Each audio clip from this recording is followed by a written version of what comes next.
Good morning, class.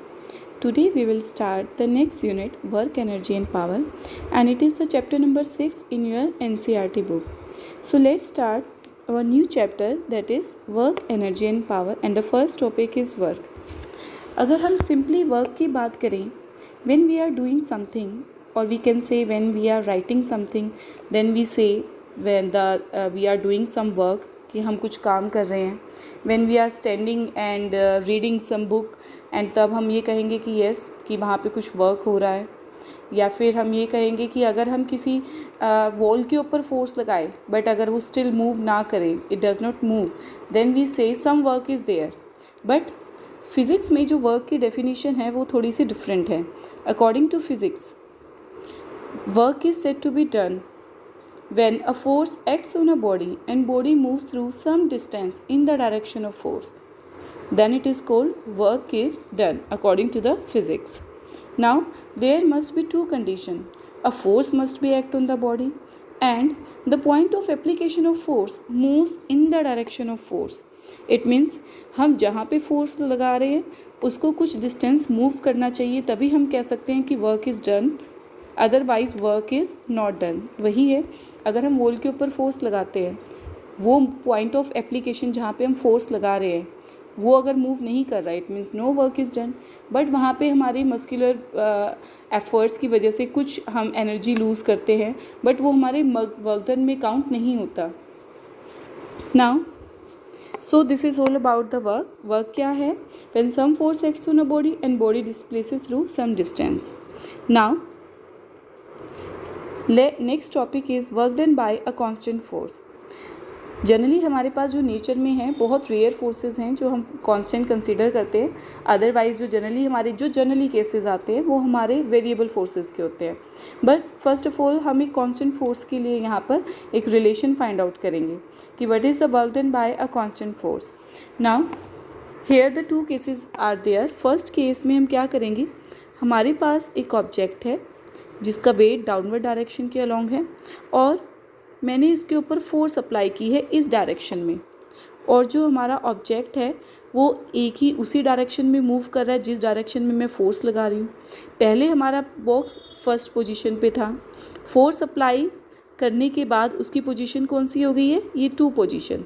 हमेशा हम centre consider करते हैं, तो यहाँ पे उसने कुछ ना कुछ डिस्टेंस मूव किया है ना, ये क्या हो गया, distance.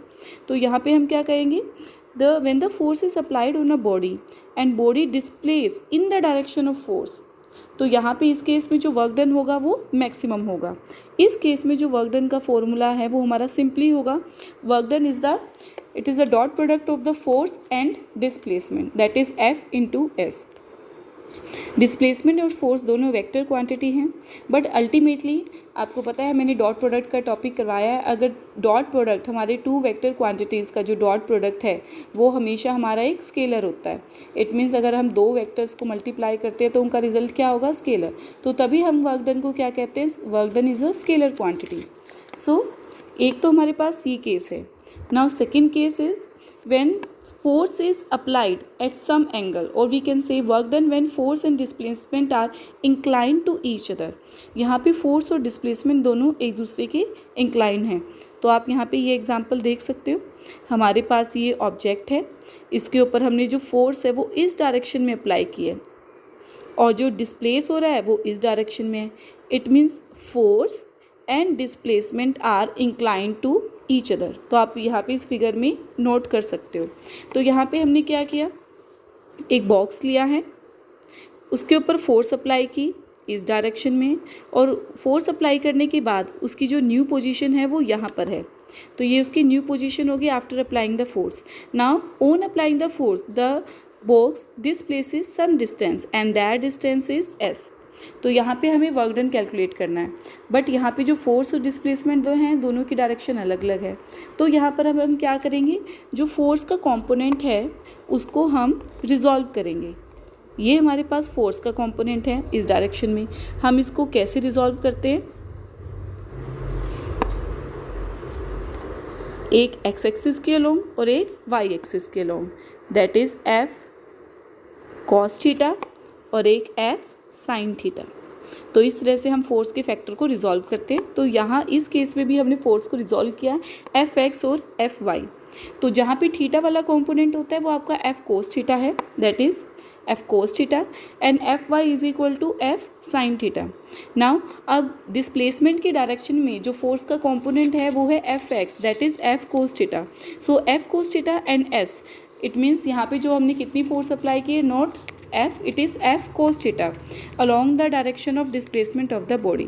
So here the formula of work done is force का कौन सा कंपोनेंट आएगा, एफ एक्स, क्योंकि वो एस के डायरेक्शन में यही है। वर्टिकल जो कंपोनेंट है, वैसे तो हम इसका वर्टिकल के लॉन्ग भी निकाल सकते हैं, बट वर्टिकल के लॉन्ग में तो वो जीरो वर्क डन आएगा। इट मीन्स वर्टिकल उसमें कोई भी उसमें कॉन्ट्रीब्यूट नहीं करेगा पार्ट, तो जस्ट एफ एक्स ही करेगा। तो यहाँ से हो जाएगा F cos theta into S. तो अल्टीमेटली जो वर्क डन का फॉर्मूला होगा that is F into S into cos theta. F और एस अगर सेम डायरेक्शन में है, वही जो हमने फर्स्ट केस किया था, थीटा यहाँ जीरो होगा, तो वर्क डन कितना हो जाएगा, F into simply S. Now so work done by a force may be measured as the dot product of force applied between force and displacement. If F and S are perpendicular, theta is 90, it means अगर हम F Y component consider करते हैं तो उस case में angle 90 होता है और कोस 90 जीरो होता है, दैट्स वाई वर्क डन क्या होगा, जीरो। तो यहाँ पे इसीलिए हमारे पास जो वर्क डन का फॉर्मूला है that is F into S into cos theta. So this is the formula for the work done when force and displacement are inclined to each other. Now next is the dimension. Dimension formula हमने already कर लिया है first unit में। Dimension of work done is ml2t minus 2. SI unit joule, जिसको हम capital J से represent करते हैं, क्योंकि ये साइंटिस्ट के नेम पर होते हैं तो उनको हम कैपिटल जे से ही रिप्रेजेंट, कैपिटल अल्फ़ाबेट से रिप्रेजेंट करते हैं। स्मॉलर यूनिट है erg, ERG small. Now 1 joule is equal to, यहाँ पे जैसे हमारे पास वर्क डन का फॉर्मूला है, work done is equal to force into displacement. तो फोर्स की तो यूनिट हो जाएंगे जूल, फोर्स की वर्क डन के हो जाएंगे जूल, फोर्स की न्यूटन और एस की metre. So 1 joule is equal to 1 newton into metre, and 1 erg क्या हो जाएगा, 1 dyne into 1 centimetre, and 1 joule is equal to 10⁻⁷ erg. Now here we can find out the value, the definition of joule. Work done is said to be 1 joule if force of 1 Newton displaces a body through 1 meter. अगर हम body के ऊपर 1 Newton force लगाएं और वो 1 metre displace करें, and अर्ग की भी सेम होगी, when 1 dyne force applied on a body and displaces through it 1 centimetre, अगर उसमें डिस्प्लेसमेंट 1 सेंटीमीटर का हो। नाउ सिमिलरली यहाँ पर हमारे पास कौन सी है, ग्रेविटेशनल यूनिट। ग्रेविटेशनल यूनिट क्या हो जाएंगी, KG metre, and CGS unit है ग्राम सेंटीमीटर, ये इसकी ग्रेविटेशनल यूनिट है। 1 केजी मीटर को हम 1 kgf, ये इसकी ग्रेविटेशनल यूनिट है फोर्स की, और 1 मीटर से जब अप्लाई करते हैं तो आंसर आता है 9.8 जूल। इसका मतलब है work is said to be 1 kilogram metre if 1 kilogram weight displaces a body through 1 metre.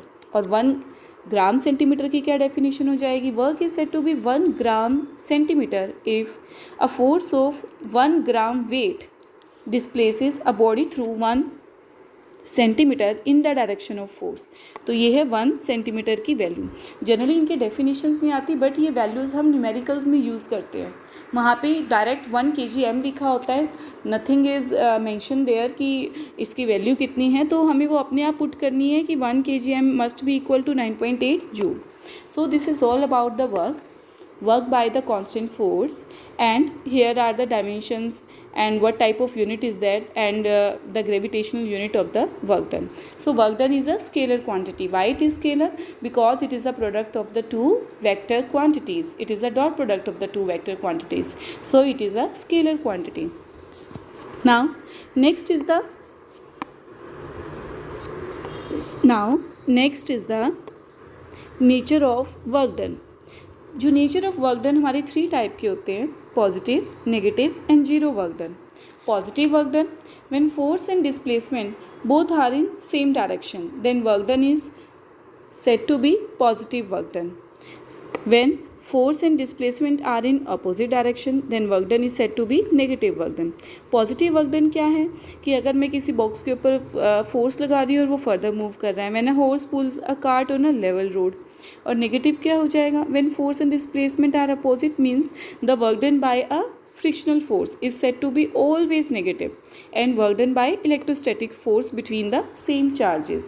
Electrostatic force होती है जो हमारे सेम चार्जेस के बीच में प्लस प्लस होता है, वो एक दूसरे को रिपेल करते हैं, मतलब वो अपोजिट जाएंगे. हम उनको पास लेकर आ रहे हैं बट वो अपोजिट डायरेक्शन में जा रहे हैं क्योंकि सेम चार्जेस है तो वो रिपेल करते हैं. That's why work done is negative.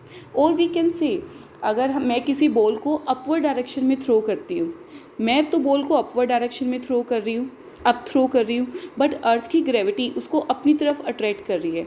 In that case work done is also negative. Now अगर मैं कोई बॉल ऊपर से नीचे ड्रॉप कर रही हूँ, अर्थ भी उसे अपनी तरफ अट्रैक्ट कर रही है नीचे की तरफ, और जो बॉल है वो भी नीचे की तरफ आ रही है, तो इस केस में जो वर्क डन होगा वो पॉजिटिव होगा. Now next is the zero work done. Zero work done क्या होता है, जीरो वर्क डन होगा when force and displacement are perpendicular to each other. It means इन दोनों के बीच में एंगल कितना होगा, 90 degree. So when a coolie standing on platform with load on his head the work done is negative. और we can say when you are standing at some point for a long time then the work done is zero. So there are many examples of zero work done. So this is all about the nature of work done.